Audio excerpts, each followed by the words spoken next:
Bonjour à tous et bienvenue dans le nouvel épisode de Singulier. Donc aujourd'hui, c'est l'épisode 40. On est dans le 40e épisode du podcast Singulier. Et pour fêter le 40e épisode, aujourd'hui, j'ai le plaisir d'accueillir Céline Domecq. Donc Céline, tu es thérapeute de couple, conférencière et également fondatrice et créatrice du Congrès du couple. Donc on va dire que le sujet du couple, ça te connaît. Tu es vraiment experte sur le sujet. Et donc aujourd'hui, on va parler justement particulièrement dans Singulier, de comment on réussit à faire en sorte de continuer à pouvoir se développer, à révéler sa vraie nature individuellement lorsqu'on est un couple, en couple d'ailleurs. Et tu as amené un concept assez intéressant justement suite à une de tes expériences que tu vas nous parler, justement du fait qu'on est le cadeau dans son couple. Et avant Mmh. justement de développer là-dessus, Céline, je vais te laisser la parole peut-être pour compléter la manière dont je t'ai présenté ou enfin voilà, si tu veux compléter, n'hésite pas. Oui, bonjour tout le monde, bonjour Florian, merci pour cette invitation. Alors oui, en effet, donc je suis thérapeute, de couple, conférencière, fondatrice du Congrès du couple. C'est vrai que donc je suis thérapeute depuis plus de 10 ans maintenant et ça fait déjà quelques années et donc je le partage très souvent, mais c'est à la naissance de mon premier garçon qui a maintenant 6 ans et demi que j'ai décidé de me spécialiser vraiment dans le couple. Et en effet, dans cette histoire de cadeau, il y a vraiment, en tout cas dans cette idée, moi, de transmettre aussi à nos enfants. Alors, c'est pas forcément nos enfants de sang, mais aux enfants qu'on fréquente, en tout cas à notre entourage ou quoi que ce soit, mais transmettre à nos enfants une autre vision du couple que celle qu'on a pu avoir et qu'on peut connaître au quotidien, pour simplement aussi améliorer les relations, parce qu'on a le droit d'être épanoui dans son couple. Voilà, moi, c'est vivre des relations épanouies, c'est possible. Voilà, ça, c'est mon credo. Merci Céline. Et donc pour moi, il est vraiment important cet épisode, Céline, parce que déjà moi-même, je suis passé au travers d'une période assez, on va dire, tornade dans mon propre couple à Mmh. moi aussi durant l'été. Et Mmh. étant moi-même dans un cheminement de développement, parce que je suis aussi coach de vie, etc., euh, justement, ça m'a amené ce sujet-là. Ça m'a amené ce Mmh. sujet-là de se développer soi-même et en même temps, comment on fait pour se développer, donc penser à soi, se mettre au centre de sa vie, mais tout en étant capable de faire de la place à la personne avec qui on vit, donc encore plus quand on a des enfants aussi. Comment ça marche? C'est quoi, toi, Mmh. tes conseils là-dessus? En fait, c'est de bien comprendre dès le départ, qu'est-ce que je veux vivre dans la relation de couple? C'est-à-dire que je peux vraiment choisir, d'être célibataire. Donc si je choisis d'être célibataire, bah, franchement, je fais rentrer personne dans ma vie et donc c'est là où être en couple devient un vrai choix. Mais au-delà de faire un choix, que, d'être seul ou d'être en couple, c'est si je fais après le choix d'être en couple, c'est qu'à un moment donné, c'est chaque matin, chaque soir, quand je rentre du travail, c'est comment je choisis de vivre la relation de couple avec, la personne qui m'accompagne. Et en fait, c'est de revenir à cette notion vraiment qu'on fait le choix conscient, c'est-à-dire que, voilà, une personne que j'aime beaucoup, un de mes formateurs qui dit toujours, «On vous a pas, cadenassé, dans la cave, enfermé, à triple tour pour être en couple», hein. C'est-à-dire que vraiment, il y a cette notion que je choisis de vivre une relation de couple. Donc ça veut dire que si je choisis d'être en couple, c'est un choix décidé, volontaire et bah, du coup, j'ai aussi une responsabilité, jour après jour, de laisser de la place à la relation.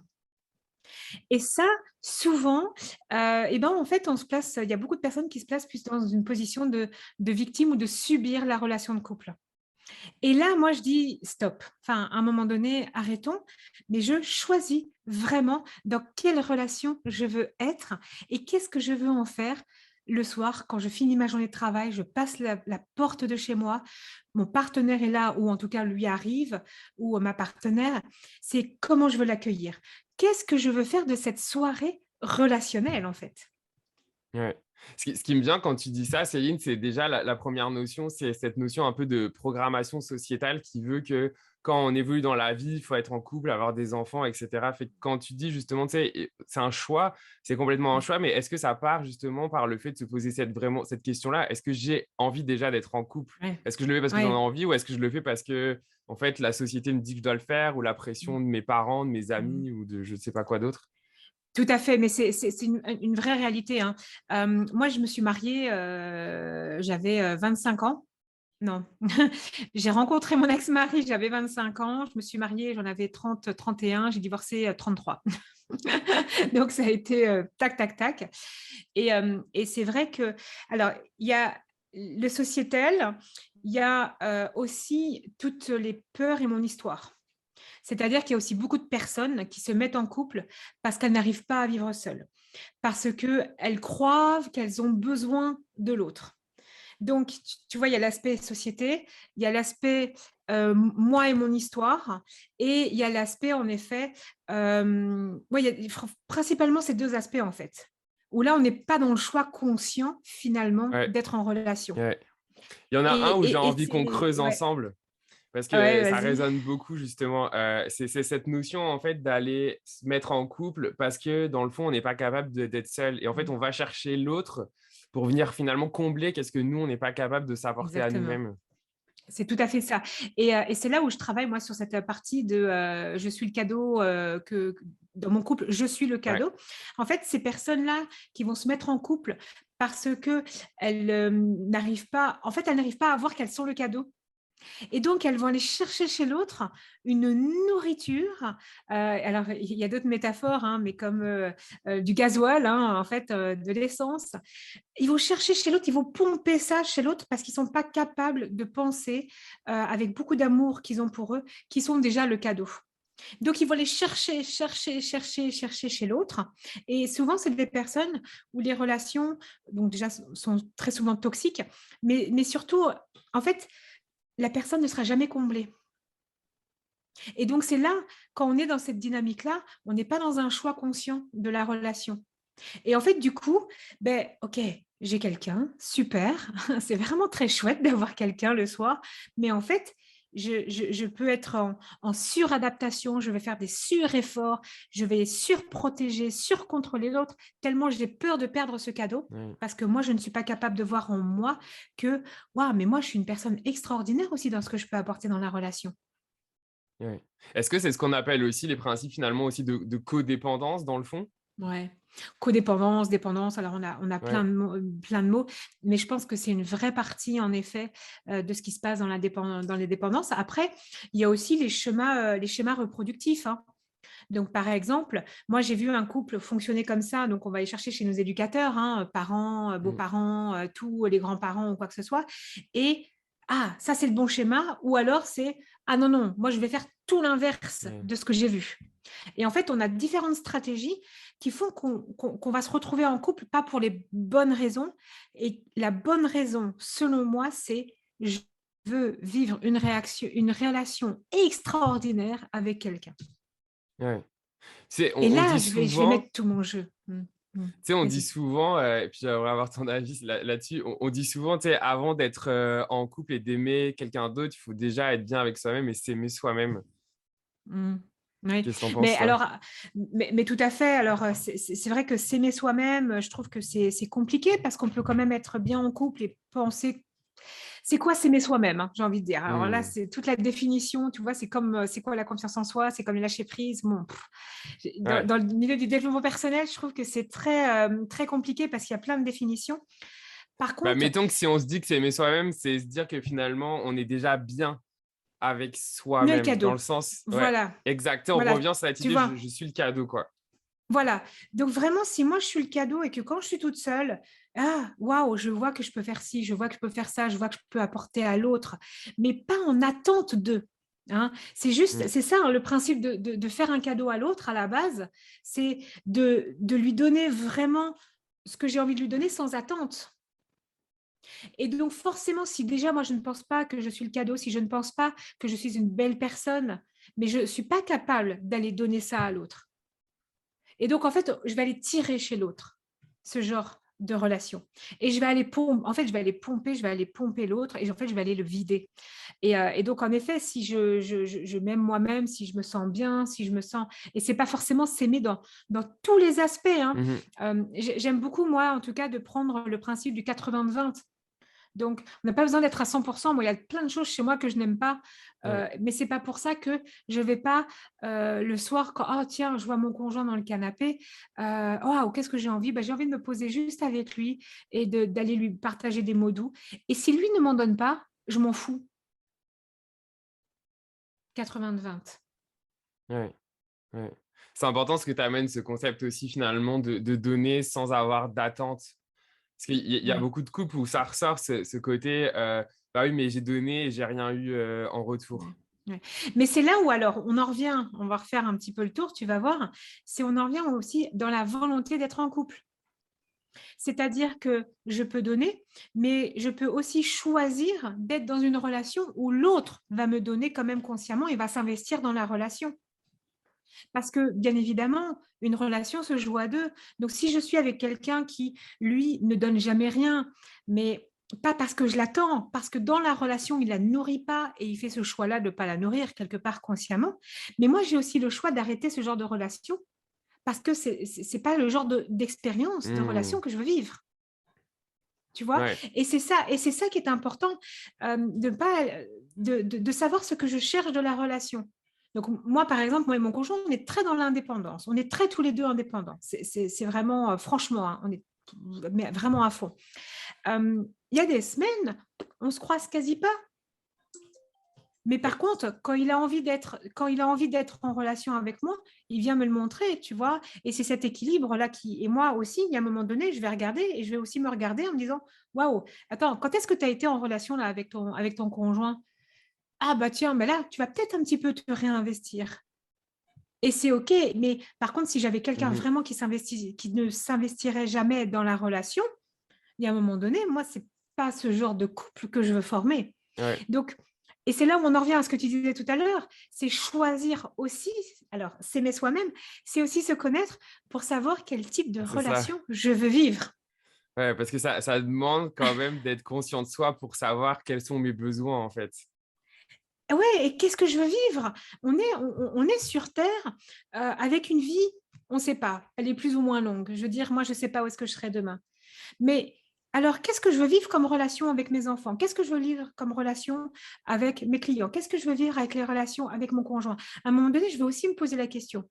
C'est clair que moi, je n'ai pas envie de vivre avec quelqu'un qui va être dehors avec ses potes ou qui m'emmène tous ses potes à la maison. Ce n'est pas ma nature. J'ai connu, je ne veux pas vivre ça Ouais. comme relation. Mais c'est OK. Et ça ne veut pas dire que l'autre est une mauvaise personne. Ça veut juste dire que moi, dans la relation, qu'est-ce que je veux vivre? Moi, qu'est-ce que je peux apporter? Moi, j'apporte du calme, j'apporte beaucoup d'indépendance, j'apporte ouais, de la paix, c'est-à-dire que vraiment, je le fous la paix. J'apporte aussi de la contribution, alors peut-être financière ou en tout cas dans la répartition des tâches ménagères. Voilà le cadeau que je pose sur la table. Mais j'ai besoin aussi de définir quel est le cadeau que j'attends quand même en partie de l'autre. Ouais. Donc, ce n'est pas de l'attente pour venir combler mon cadeau que je ne suis pas capable d'avoir, c'est de créer une relation, d'avoir nos deux cadeaux ensemble et est-ce que ça match? Ouais. Ouais. Mais Tu en vois? fait, Et ça, c'est je sais pas si là. je vais le synthétiser correctement, mais dans le fond, Ouais. ça fait un peu référence à c'est quoi mes besoins et donc qu'est-ce que je vais chercher Mmh. dans la relation en couple, ok, Mmh. versus ben effectivement qu'est-ce que je vais pouvoir parfois aller chercher à combler en étant avec une autre Mmh. personne. C'est un peu deux choses différentes. Et là aussi, je Exactement. pense que il faut amener de la bienveillance parce que peut-être, et c'est la question que je vais te poser pour les personnes qui nous écoutent, si par exemple ils se reconnaissent dans une relation justement où bah voilà, ils vont combler quelque chose, bah, peut-être, premièrement, comment on l'identifie. Deuxièmement, une fois qu'on l'identifie, qu'est-ce qu'on en fait de ça? Ouais. Qu'est-ce qu'on en Alors, fait il du y fait de se a rendre compte que l'autre personne compte, puis que nous, on a de la misère à se combler soi-même? ouais. Alors, en effet, comme tu dis, la première étape la plus importante pour moi, c'est d'en prendre conscience, hein. Et le fait d'en prendre conscience, c'est vraiment, bah, de nouveau, ce que tu disais aussi, c'est de se porter un regard bienveillant hein. Donc, de ne pas commencer à aller culpabiliser, se critiquer. Non, OK, je prends conscience, OK, je prends conscience que j'ai besoin absolument qu'il m'aime tous les jours et qu'il me montre qu'il m'aime vraiment très, très fort, hein, mais à un haut niveau d'exigence, hein. OK, ben, j'en prends conscience. Mais à un moment donné, je vais juste aller regarder vraiment en moi pourquoi j'ai besoin de ça. Qu'est-ce que ça vient rassurer chez moi? Et c'est là où je vais aller voir Mmh. qu'est-ce que je crois que je ne suis pas capable de faire toute seule ou tout seul. Souvent, ce sont des croyances, hein, qu'il y a derrière, hein, que je ne suis pas capable. Et puis, à un moment donné, bah, j'aime bien aussi dire, allez faire un petit tour dans votre histoire. Mmh. Allez voir un petit peu comment ça se passait quand j'étais enfant. Allez voir un petit peu dans toutes les autres relations s'il y a des similitudes, hein. Parce que j'analyse que je suis en manque vraiment constant de quelque chose, mais il y a une origine à ça. Il y a une origine. Alors, on peut des fois faire un peu le travail tout seul. Et il y a un moment donné, moi, je fais aussi quand même un beau stop de vigilance en disant, il y a des thérapeutes, il y a des coachs, il y a des personnes magnifiques qui peuvent aussi accompagner. Et c'est pas, on part pas pour 10 ans de thérapie, Mmh. d'accord? Quelques séances, mais certains, c'est 3, 4, hein. Et ça permet de, waouh, ok, tu peux travailler ça comme ça. Parce que des outils, des techniques, il y en a 56 000. Moi, je suis formée justement à plein d'outils. Et c'est vrai qu'on peut aller réparer un petit peu des choses tout seul. Alors, par exemple, l'EFT, moi j'adore Mmh. l'EFT. Pour ceux qui connaissent, il y a des livres, il y a des vidéos. Voilà. Donc, on peut faire déjà plein de choses tout seul, l'hypnose, enfin, il y a plein de trucs. Mais il faut d'abord en prendre conscience et aller quand même chipoter un petit peu dans le passé, hein. Ouais. Donc, vraiment Et à juste, je mets aller une pause à ce que tu dis creuser. parce que Ouais. c'est hyper important. Parce qu'effectivement, comme tu dis, il y a plein de choses en fait où les gens, en fait, effectivement, je pense qu'il n'y a jamais eu autant de ressources, même gratuites, de choses partout Mm. sur le Ouais, net. Mais encore faut-il savoir qu'est-ce qu'on cherche. Ça, c'est la voilà. première chose. Et avant même de savoir qu'est-ce qu'on cherche, comme tu disais, il faut en avoir conscience. Et en fait, c'est là aussi où les professionnels, bah, comme toi en l'occurrence, bah, aident les personnes à avoir des prises de conscience sur des choses qui sont Ouais. là, mais qui sont dans l'inconscient et qui font que les personnes agissent d'une manière assez, on va dire, un peu en automatique, en pilote automatique, Ouais. sans se rendre compte de, tu sais, c'est quoi le programme qui est en fond, là, qui fait qu'on agit comme Exactement. ça. Ouais. Et c'est vrai que c'est ça, et c'est pour ça que d'aller à un moment donné se poser des questions, bah tiens, c'est pas, et c'est là où on en revient. Je suis avec ce partenaire, il n'y a pas de hasard en général, hein, il n'y a jamais de hasard. Ça vient réveiller des choses. Quand ça vient réveiller des choses, bah, à un moment donné, j'arrête de le remettre la responsabilité chez l'autre. Ça, par exemple, comment faire? Alors là, c'est le plus difficile, mais prenez la propre responsabilité que si vous n'êtes pas bien, quand il y a un comportement chez l'autre qui va déclencher le fait que vous n'êtes pas bien, bah, prenez la responsabilité que ça vous appartient, par exemple. Et là, OK, je prends la responsabilité que ça m'appartient. OK, à quoi ça me renvoie? À quoi dans mon histoire ou dans mes relations? Parce que ce n'est pas forcément que l'histoire, les parents, papa, maman, hein. Et après, et j'ai envie de même dire que ça peut être intra-utérin. Je te partage ça, mais ça peut parler, non, mais ça peut parler aux Non, mais personnes. je vois, ouais. J'ai un client où vraiment, dès que sa femme part ou ne lui pose pas la question s'il veut venir avec ou quoi que ce soit, c'est un homme. Donc cet exemple est vraiment super parce que j'adore en plus accompagner les hommes. Mais il surréagissait vraiment. Et en fait, ce que je lui ai dit, écoute, moi je suis quand même touchée, mais j'ai l'impression que ça va réveiller quelque chose de l'ordre de l'abandon chez toi. Il me dit, mais je vois pas. Et on a creusé, et franchement, on ne voyait pas, hein, mais je n'en démordais pas, hein. Je dis quand même, et tout. Énième engueulade avec sa femme. Il va voir ses parents. Il dit, oh, de toute façon, c'est bon, là, on va se séparer et tout. Et au fait, au passage, j'aimerais vraiment quand même qu'on parle de mon enfance. Alors, les parents, un peu, OK, bah non, mais bon, voilà. 3 jours plus tard, ses parents font une espèce de réunion de famille et ils abordent un sujet, donc il a presque 40 ans, hein. Ils abordent un sujet que, en fait, pendant que sa maman était enceinte, en fait, le papa a dû abandonner un autre enfant. Oh, waouh. Et en fait, il est revenu me voir 3 mois après et il me dit, oh Céline, si vous saviez. Et il me raconte ça et je lui dis, et quel impact ça a chez toi? Il me dit, mais en effet, ça a vraiment apaisé le fait que je me sente plus abandonnée par ma femme. Ouais. Donc, et il était dans le ventre de sa maman. Donc après, il se passe plein de choses, mais c'est juste pour expliquer qu'il y a des fois, on va vivre dans le couple des situations. Donc, c'est pas elle qui l'a abandonné, c'est lui qui se sentait abandonné.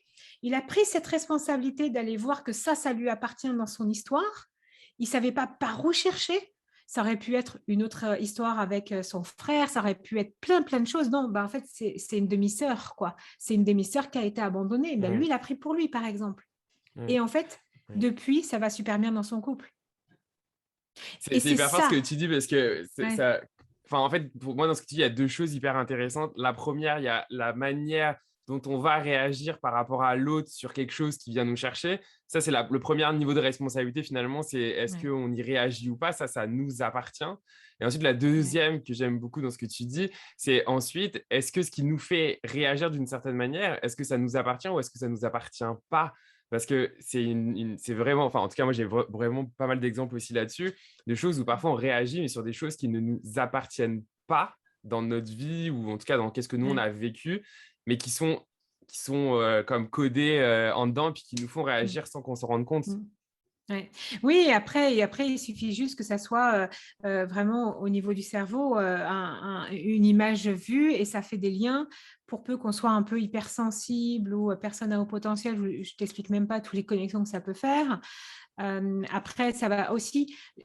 Une autre chose que moi, je travaille beaucoup dans le couple et qu'il y a très peu de personnes qui le travaillent, et je trouve ça dommage, c'est les valeurs. C'est-à-dire que quand on va… et c'est ça, je suis un cadeau dans le couple, si je ne connais pas profondément mes valeurs, à savoir qu'elles évoluent tout au long de notre vie. Donc, ça veut dire qu'à un moment donné, il faut faire des check-up réguliers de où est-ce qu'en sont mes valeurs. Mais l'autre, il va avoir un comportement. Et en fait, peut-être que ça n'a rien à voir avec mon histoire. Donc là, l'exemple que j'ai donné, il ne sert à rien. Mais en fait, il va juste toucher une de mes valeurs. Moi, si par exemple, une de mes valeurs, c'est l'apprentissage, si mon conjoint, un jour, il a une réaction, en fait, mon ex-mari, quand j'ai repris mes études, en gros, je n'étais pas soutenue là-dedans, il ne comprenait pas, limite, il dénigrait, en fait. Voilà, divorce, ça s'est arrêté là. Et je ne savais même pas à ce moment-là que, en fait, ma valeur numéro 1, c'est l'apprentissage. Donc, voilà, ça ne peut pas marcher. Donc, ça n'a rien à voir avec mon histoire, pour le coup, ça a juste à voir avec mes valeurs aujourd'hui que j'ai besoin de nourrir au quotidien, dont celle-là, par exemple. Donc, c'est là où, en effet, comme on disait dès le départ, il faut connaître qu'est-ce qu'on est, nous, qui on est, nous, dans tout, quel est ce choix que je veux faire. C'est vraiment important. C'est vraiment important. Ouais. Puis, ce qui me vient quand je t'écoute, parce qu'on parle beaucoup, donc oui, on est le cadeau, tu sais, apprendre à se connaître, ses besoins, etc. Puis, est-ce que ça se fait aussi en couple? Par exemple, tu vois, s'il y a des gens, justement, en fait, finalement, qui sont au même niveau, est-ce qu'au lieu de le faire individuellement, tiens, on peut pas se dire, tiens, on peut le faire ensemble, en fait, pour apprendre en plus à se connaître ensemble, puis à faire ce chemin ensemble?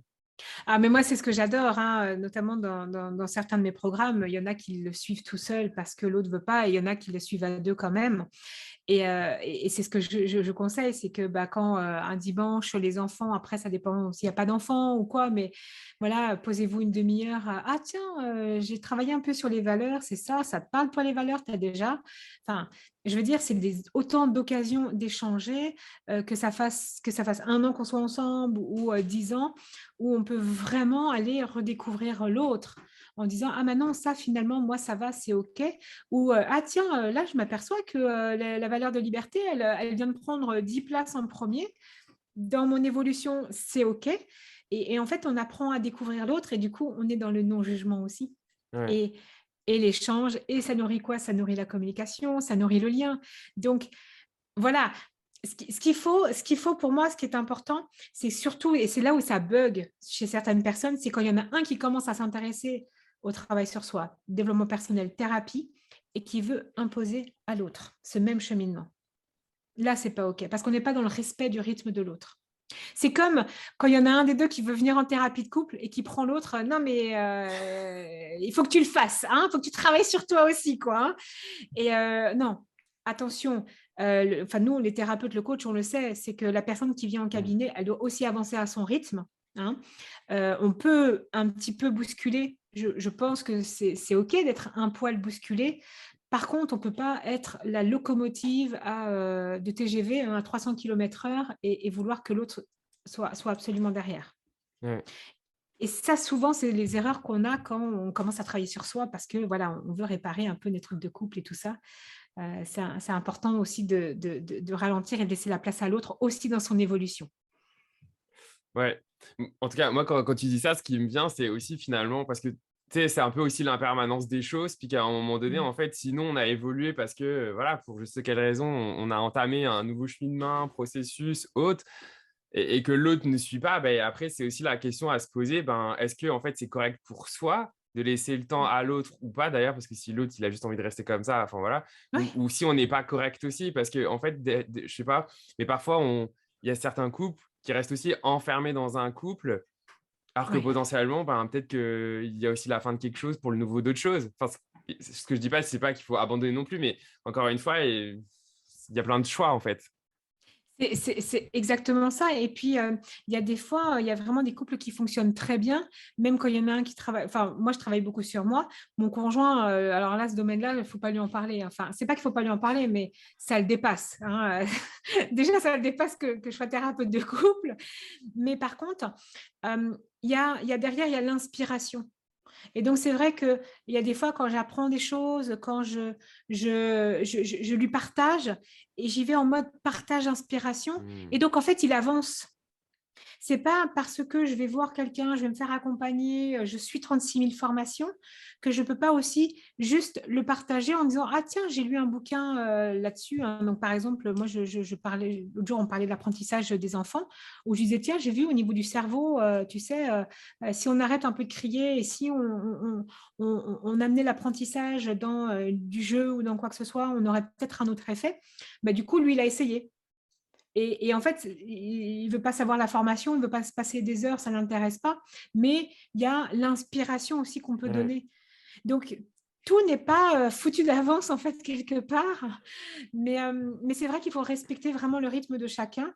Et de nouveau, faire le choix constant dans aujourd'hui, où est-ce que j'en suis dans ma relation. Ouais. Si j'y suis encore, c'est que je choisis d'y être, c'est OK. Et comment est nourrie ma relation et Ouais. comment je la nourris. Ce qui me vient là, comme ça aussi encore en t'écoutant, c'est aussi ce côté de si j'ai des attentes en fait pour mon couple et que j'attends des choses de l'autre, bah, c'est déjà en fait moi, enfin être l'exemple en fait aussi dans ma vie des propres changements que j'attends. Parce que ça reboucle beaucoup avec ce que Exactement. tu viens de dire. Tu vois, si j'attends des choses, j'ai besoin d'attendre que l'autre change. En fait, Mm, moi, je peux mm, m'autoriser à changer et en mm, fait, par mm. l'exemple, ça peut inspirer l'autre. Exactement. On en revient à, alors il y a plusieurs théories, mais on en revient par exemple aux neurones miroirs. Je veux dire, alors les neurones miroirs, on le voit souvent avec les enfants, hein, mais à un moment donné, on parle de congruence. Donc, c'est-à-dire, ayez un comportement qui soit congruent pour montrer ce que vous voulez que les enfants fassent. Si par exemple, vous ne voulez pas que les enfants soient devant la télé ou devant le téléphone. Je prends cet exemple, mais après, on le Ouais, reporte au couple, hein. Ben alors, arrêtez d'être sur votre téléphone et prenez un bouquin et installez-vous dans le canapé. Mais faites-le sans attente. En fait, ça va se faire automatiquement. Donc, par exemple, si vous êtes tout le temps dans la cuisine et que vous attendez que votre conjoint vienne vous embrasser, hein, donc là, je prends les stéréotypes, hein, mais ça peut être l'inverse, hein. L'homme dans la cuisine et la femme sur son téléphone, on s'en fout, hein.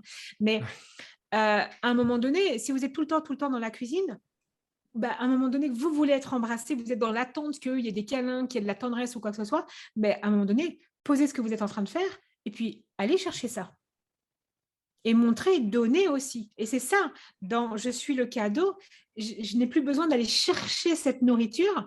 Et à un moment donné, je vais aussi la proposer. Et c'est à force de proposer, de voir que ce sont des beaux moments ou quoi que ce soit, que l'autre, eh ben, il va lâcher en fait son téléphone. ouais. Donc, il y a Et vraiment c'est ce ça côté miroir. l'inspiration. Il y a ce côté miroir, Ouais, en fait. Parce que souvent, finalement, et ce qu'on oui, reproche à l'autre, c'est finalement de l'auto-reproche à nous-mêmes, en fait, bien finalement sûr, aussi. bien sûr, bien sûr, bien sûr. Être de bonne disposition, arrêter de faire des reproches, mais en fait, ouais, mais j'attends que l'autre arrête de me faire des reproches. Ok, mais comment je parle moi? Comment je m'exprime envers mon conjoint? C'est vraiment, mais c'est la partie la plus difficile parce qu'on en revient à cette notion qui est la responsabilité que j'ai dans la relation, Mm. mais en fait dans ma vie tout court.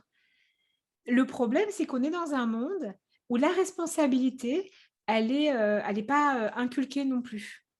Hein. Donc, par exemple, hein, mais de toute façon, c'est toi qui n'es Est-ce pas qu'on peut gentil. peut-être juste définir qu'est-ce qu'on appelle la responsabilité, peut-être? Comment je le définirais? La responsabilité, pour moi, c'est juste l'autre ne peut pas avoir d'impact sur moi ou de pouvoir. C'est-à-dire que quoi qu'il se passe, je suis responsable, j'ai tout en mon pouvoir, en fait, à l'intérieur de moi, de mes réactions, de mes choix, de mes comportements. Par exemple, c'est vraiment ça, hein, mais par exemple, si mon conjoint, il est sur son téléphone, ah ouais, mais tu n'es pas attentif à ta vie de couple. Hein. Mais à un moment donné, je sors de ma responsabilité en ayant ce genre de commentaires. Parce que déjà, je suis dans la critique de qui est l'autre, mais surtout, je ne vais pas chercher vraiment qu'est-ce qui se passe pour moi vraiment à l'intérieur. C'est pas que l'autre soit pas gentil, parce qu'en fait, il y a des méchants et des gentils partout, mais qu'est-ce que ça va chercher chez moi, de quoi moi j'ai besoin, et c'est ça, cette responsabilité. C'est en fait, qu'est-ce que j'ai besoin? Ah, ben, j'ai besoin ouais, de quelqu'un qui me prenne vraiment plus dans ses bras. Ok, ben là, ma responsabilité, c'est d'aller l'exprimer à l'autre. Oui. Et c'est pas l'autre, par son comportement, qui est responsable de mon malheur. Parce que du coup, je mets tout mon pouvoir dans les mains de l'autre. C'est comme les crises qu'il y a eu. Hein. On peut parler des crises sanitaires ou quoi que ce soit, hein, où les gens se sont sentis, les gouvernements, les décisions, ils se nanana. Et en fait, non, mais je peux me sentir bien. En fait, c'est qu'est-ce que j'en fais de tout ce qui se passe. Ouais.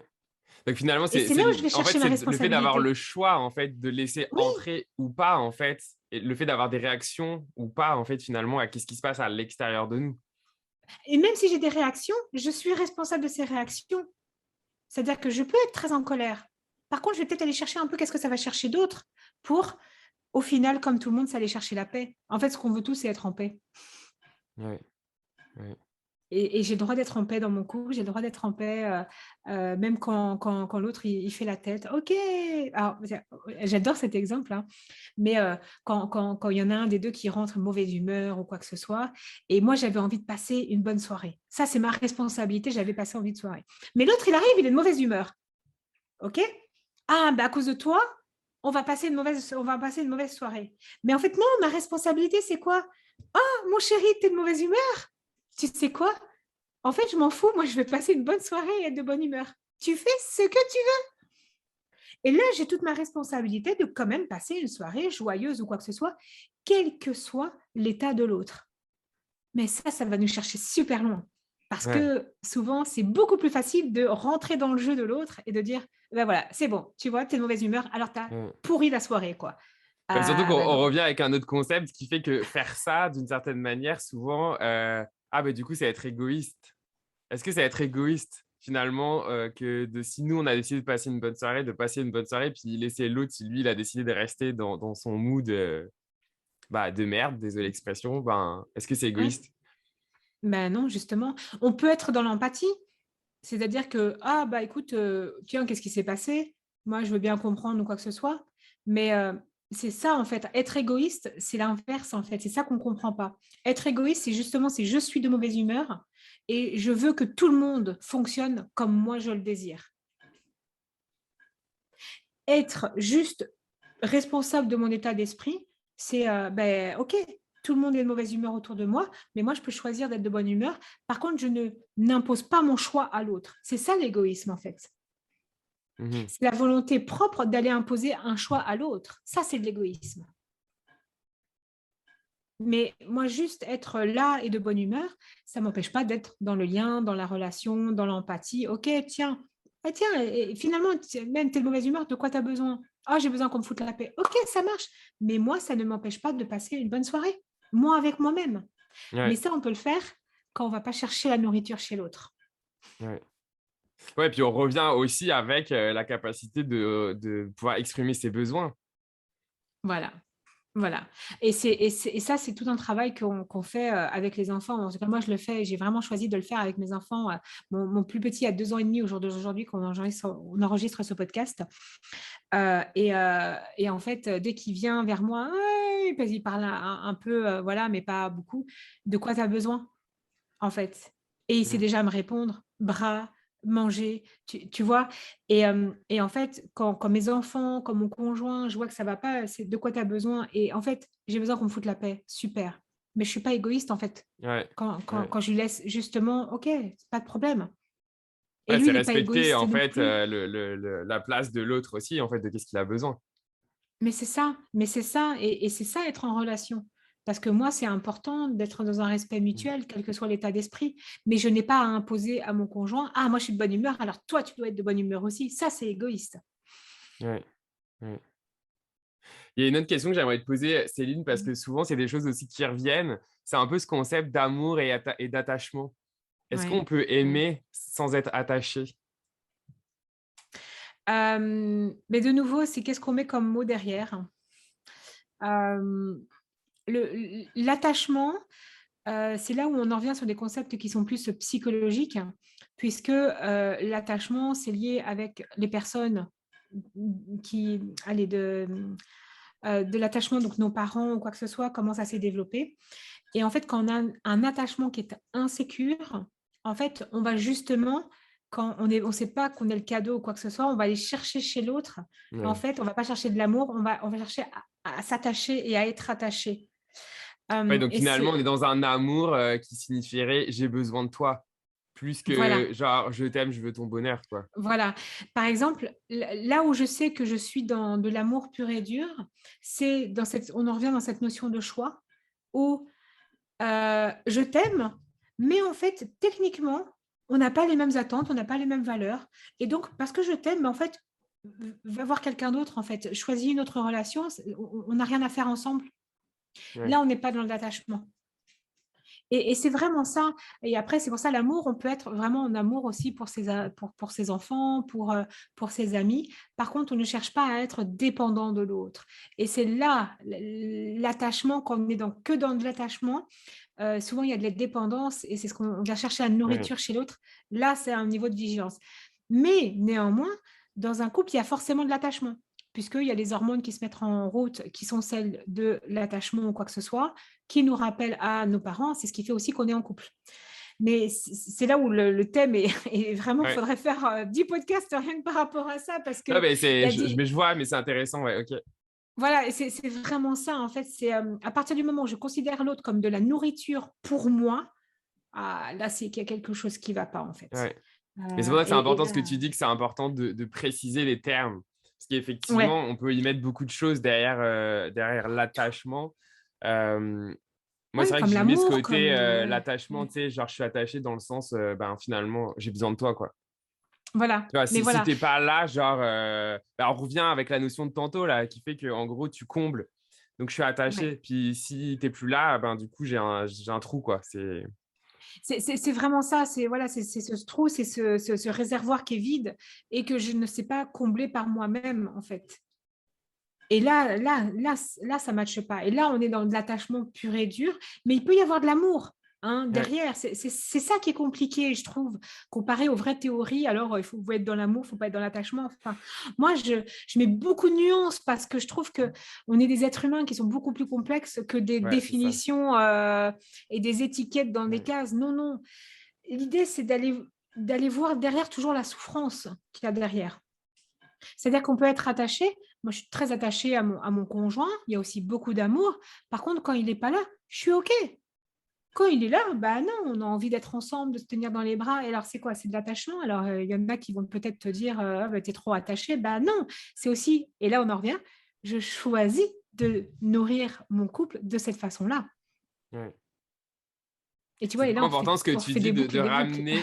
de ramener les nuances là-dedans. Parce qu'il y a Ah beaucoup de oui. choses en ce moment où on parle de ça, puis tu sais, on en parle des fois de manière très.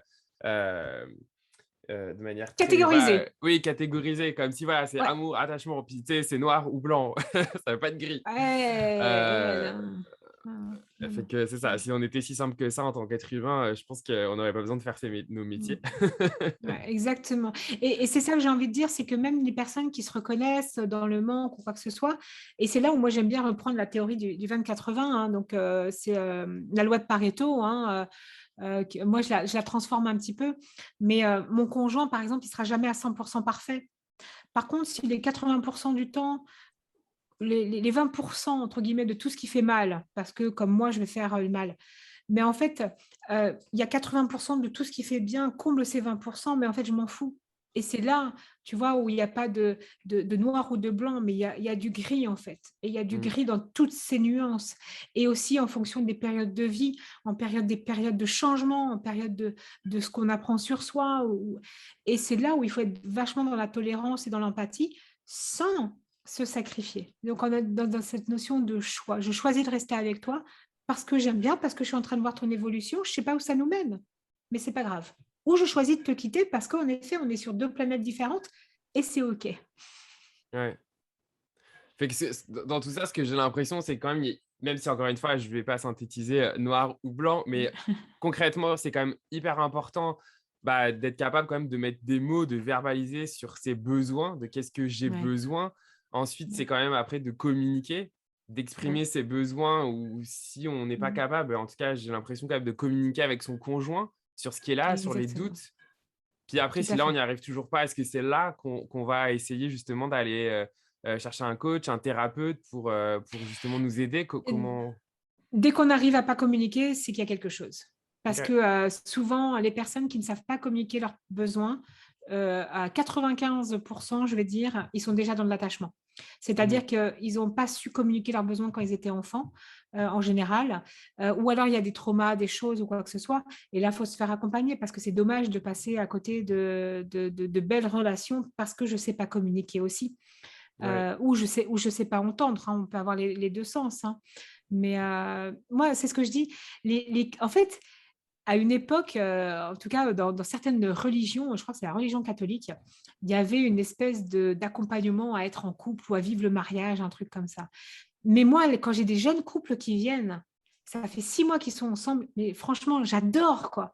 J'adore parce qu'on pose des bases de ce qu'on n'a pas eu avant. Le Mais problème, c'est c'est vrai, que c'est quoi un derrière, couple? C'est quoi être en couple? mais c'est quoi un couple Ouais. exactement? Mais c'est vraiment mais la question, on ne se la pose pas. Et c'est pour ça, quand je disais tout à l'heure, voyons ses valeurs, voyons qu'est-ce que je veux vivre comme relation de couple. Ben ouais, mais moi, me vivre en couple, c'est pouvoir rentrer, juste me coucher, que la personne ne me parle pas. Ok, ben, ça marche. Mais ça marchera avec une personne qui sera dans la même dynamique. Mhm. Mais c'est à un moment donné, c'est vraiment ça de se poser. Et donc, moi, quand j'ai des jeunes couples qui viennent, mais moi, j'adore, quoi. Ouais. C'est juste génial parce qu'on a tout à apprendre et ils vont bosser totalement différemment, Ouais. quoi. Et il ne faut pas avoir peur. Après, voilà, ça fait peur parce qu'on croit qu'on va être jugé, plein de choses. Mais non, c'est pour ça que suivre des formations, lire des livres, allez-y, quoi. Mais dès que je ne sais pas communiquer ou écouter, pour moi, il faut déjà aller se faire accompagner. Parce que Ouais. sinon, ça veut dire qu'il y a déjà des blessures qui sont déjà très, très fortes et très présentes. Ouais. Mais en fait, ça résonne beaucoup ce que tu dis parce que, tu sais, dans le fond, là, on parle du couple. On nous apprend pas à savoir c'est quoi un couple. Enfin, tu sais, comme tu le disais, hein, on a des images de qu'est-ce qu'on connaît de nos parents, de nos grands-parents, ou en tout cas des couples qui sont dans nos entourages, sur Mm. lesquels finalement on va se raccrocher comme des exemples de qu'est-ce que À c'est la un télé, couple. À la à la télé, exact, télé, c'est vrai aussi, les images, ouais. les foutus, et je suis désolée, contes de fées, hein, les Disney. Mais regardez vraiment l'impact qu'ont au niveau Pretty Woman. Hein. Regardez la croyance qui est dégagée derrière le modèle du couple. Hein. Le modèle du couple, c'est qu'il faut les sauver la nana, quoi. Ouais, ouais, C'est vraiment, on ne se rend pas compte à quel point ouais, on est enfermé dans certains ouais. schémas. Hein, Mais là, ça va enfin encore plus loin voilà. ce que tu dis. Enfin, on pourrait en parler en plus pendant des heures aussi parce que ça va même plus loin dans les carrément. C'est quand même, il y a des choses qui sont codées génétiquement. Enfin, tu sais, quand on parle de la relation de l'homme, de la femme, enfin, c'est codé de génération en génération en génération au niveau Tout à fait. sociétal. Je veux dire, c'est Ouais, comme, ouais. enfin, tu vois, moi, je suis dans un couple avec un homme. C'est Mhm. pareil. Enfin, je veux dire, tu sais, c'est quoi un couple homosexuel? Enfin, il y a C'est quoi encore moins exactement? d'images. Enfin, Voilà. aujourd'hui, il y en Ouais, a. Mais ouais, ouais. quand moi j'étais enfant, Voilà, et là on va plus loin parce qu'en plus il va y avoir les couples non genrés, donc les personnes qui se déclarent complètement. non genrées. Mais Ouais. aujourd'hui, on a aucun recul de comment un peu expliquer les choses. Donc, et c'est ça. Mais en fait, c'est juste, moi ce que j'ai envie de dire, et là je le dis à tout le monde, mais à tout le monde, c'est juste qu'est-ce que je veux vivre Ouais. comme expérience quand je suis en relation avec l'autre. Ça, pour moi, c'est ma plus belle conclusion. C'est qu'est-ce que je veux vivre comme relation quand je suis avec l'autre. Si je ne suis pas Et capable de déterminer ça, alors franchement, je ne sais pas être en couple, en fait. ouais, j'avais envie justement de finir sur ça, parce que en tout cas, c'est une belle question d'ouverture pour la fin de l'épisode. Et justement, Céline, toi, tu proposes aussi, bah, au-delà de tes services, il y a aussi des ressources que tu proposes. Je sais que tu as un Mmh. podcast, tu as aussi le congrès du Mmh. couple. Est-ce que tu peux nous en parler pour les gens que ça intéresse et qui auraient envie justement d'en savoir plus justement sur tout ça? Ouais, alors déjà, donc sur mon site, au cas où il y en a qui cherchent, donc célinedomecq.com, il y a toutes les infos. Donc comme Ouais, puis je vous ça, les si mets dans les jamais, notes de l'épisode aussi, comme ça vous aurez juste à cliquer. voilà, mais il y aura vraiment toutes les infos. Donc, en effet, donc moi, j'ai déjà un petit guide sur mon site qui s'appelle Les 3 étapes pour être épanoui dans son couple, hein, où en effet, où on parle déjà aussi beaucoup de soi et de responsabilité. J'ai aussi lancé un podcast qui s'appelle Les chemins du couple. Donc, voilà, en tapant Les chemins du couple, on le trouve. Où les premiers épisodes, on parlait de communication, de désaccords, je parle aussi des blessures. Il y aura aussi dedans vraiment des lectures, des livres qui permettent d'inspirer. Sur mon site, j'ai aussi des articles que j'écris et des livres aussi où je fais des liens avec le couple et le développement personnel où on Mhm, peut travailler. Et puis après, ouais, il y a le congrès. Alors ça, le congrès, c'est vraiment une semaine, 2 fois par an, hein. Donc l'édition aura lieu, la deuxième aura lieu, donc ça sera en mai et en novembre. Donc la première édition a eu en mai 2021. Deuxième édition, novembre 2021. Et c'est une série d'interviews où moi, j'interviewe là pour le coup des experts, où on fait le lien justement avec le couple et sur des sujets vraiment variés, autant que la sexualité, que l'attachement. On a parlé lors de la première édition. Dans la deuxième, on va parler de jalousie, de fantasme. On va parler aussi de vraiment qui sont ces couples heureux, hein. Donc, plein de sujets. Et ça, c'est vrai que c'est des ressources où on va aller chercher des prises de conscience où, tiens, où j'en suis dans mon couple, vraiment. Et c'est vraiment à ça que j'amène, moi. C'est juste de se poser les questions où j'en suis dans mon couple, qu'est-ce que je veux vivre comme relation. Sans ces questions, le couple, on ne peut pas y répondre. ouais. Bah, Voilà. merci beaucoup, Céline, pour ton temps, pour avoir accepté mon invitation au micro de Singulier. Donc, pour les Merci à personnes qui toi. nous écoutent, vous allez retrouver toutes les informations bah, voilà, pour rejoindre le site de Céline, son podcast dans les notes de l'épisode. Et puis, bah, moi, je vous dis à bientôt et merci encore, Céline. Merci à toi et merci à tout le monde et à très bientôt.